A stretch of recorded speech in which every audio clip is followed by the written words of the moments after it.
Hey guys, so I felt this crazy feeling that I just had to make a video tonight, so I'm gonna kind of think about what to talk about. The first thing I want to mention is I might do like a seminar type thing where I explain some fundamentals about meditation, self-realization, just how to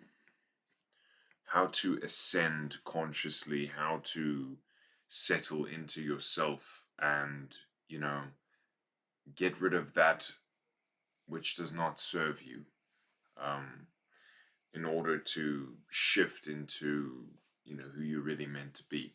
I will do um, a seminar on those kinds of practices, on those kinds of topics, with a Q&A included. If you guys want me to, just let me know in the comments. Type yes in the comments if you would join a seminar. Um, the first one will be free, of course. And yeah, so today I will just be talking about anxiety. That's a topic that came to me. And a lot of people in the modern world are very anxious. And so I want to reference to a video that I watched about um, Alan Watts describing how the Japanese kimono is a very good thing to wear because it is not tight and it does not restrict movement at all. Um, well, you can't run in it, but otherwise it's very good. And so that brings me to the lyrics from Englishman in New York by Sting. He says, a gentleman must walk but never run. Now, what does this mean? A man of class, a man of consciousness. To be classy means to be conscious, okay? To do things consciously. That is what class is. Attention to detail. Attention in general. And so, a gentleman must walk but never run. You should not chase after your desires like an animal, but you should sit down and become the person who can have those things. Let's say you want $1 million, okay, or $10 million. But if I gave you $10 million right now, you would squander it. You would likely destroy your life and likely hurt a lot of people,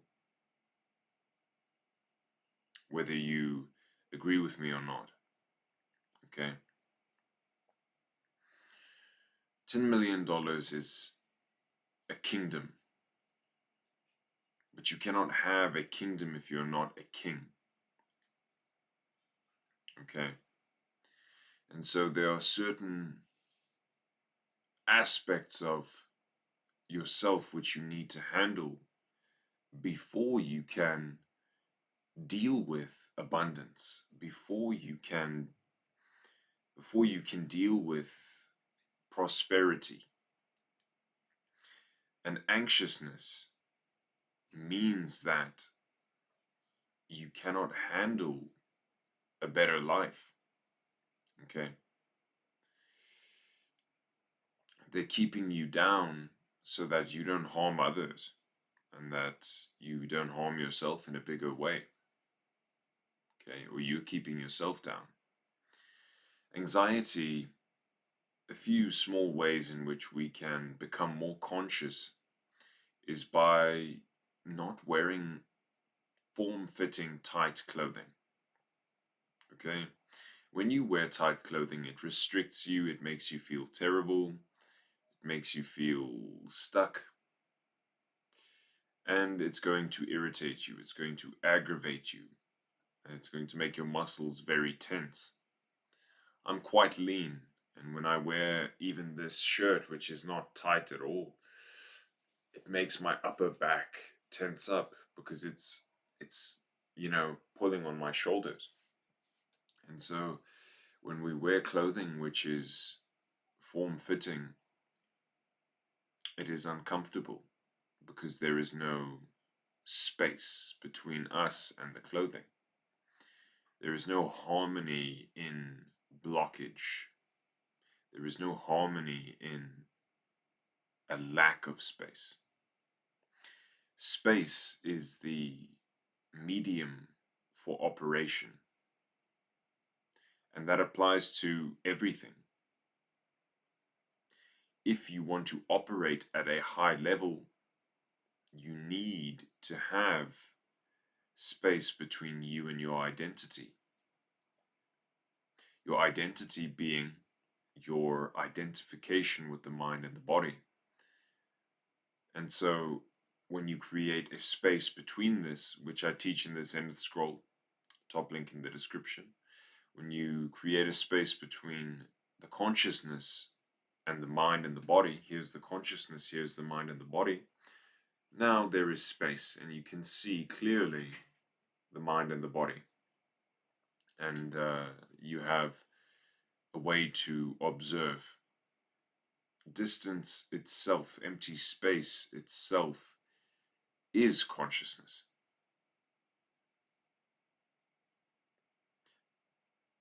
That which is eternal.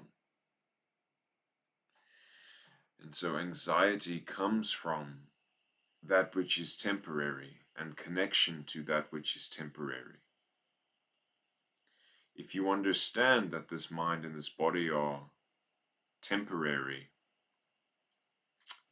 or rather transitory, that they will constantly transition as you carry on, if you can simply realize that everything around you, including you, will be dust within a certain amount of time, then perhaps can you have everything that you want. When you can truly embody the understanding that the mind and the body will die, and that temporary things are not worth as much as the eternal is.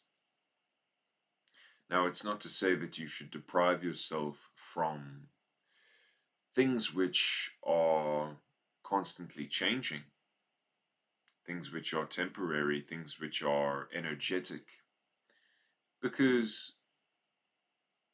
without energy, consciousness would have nothing to observe. Consciousness would have nothing to do but be. And being is good. And without consciousness, energy would have no place to move, no place to play. And so the more you tap into that which is eternal, the more you tap into that which does not fade, that which does not die, the more you seek it out, the less anxious you become. The only reason you feel angst is because you feel fear.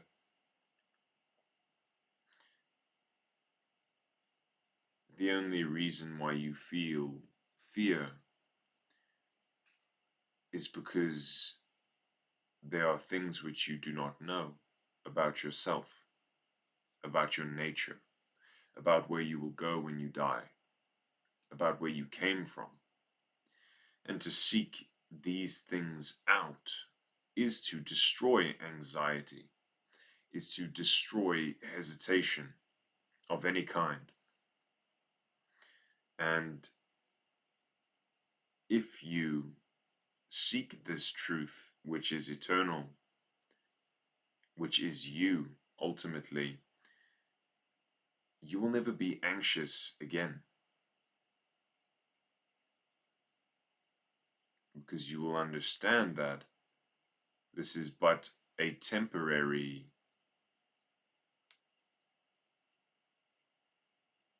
existence, a transitory existence. What you see now will not be here forever, but what you are will be forever, eternally. Okay?